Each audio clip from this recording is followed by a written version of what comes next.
Méditation du 22 août. Tamim. L'intégrité est un mode de vie, un système de guidage interne qui vous empêchera de vous égarer. Citation de Kaylee Kosso.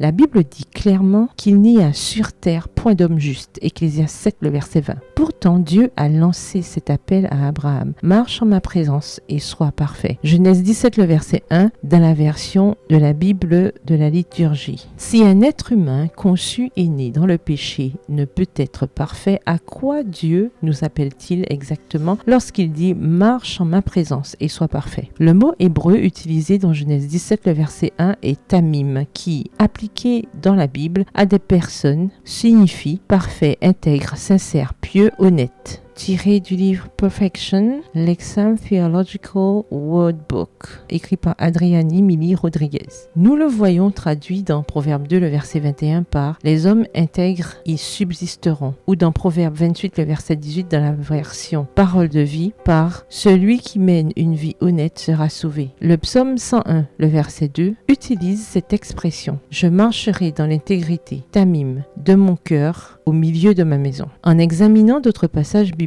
qui utilisent le mot tamim appliqué à des personnes, nous constatons que l'intégrité ou l'honnêteté à laquelle la Bible nous appelle est associée au fait. Premièrement, de vivre selon la loi de Dieu. Heureux ceux qui sont intègres dans leur voie, qui marchent selon la loi de Dieu. Psaume 119, le verset 1. Deuxièmement, de ne pas mentir. Celui qui dit la vérité selon son cœur. Psaume 15, verset 2. Le témoin qui dit la vérité. Amos 5, le verset 10 dans la version Bible en français courant. Troisièmement, d'avoir une connaissance approfondie de la vérité. C'est un homme intègre dans ses connaissances qui est avec toi. Job 36, verset 4. Le mot tamim désigne un groupe de personnes pour qui l'adhésion à des valeurs éthiques et sociales fondées sur la crainte de Dieu est d'une importance vitale. Tiré du livre New International Dictionary of Old Testament Theology and Exegesis, aux pages 306 à 308, écrit par Willem van Gemeren.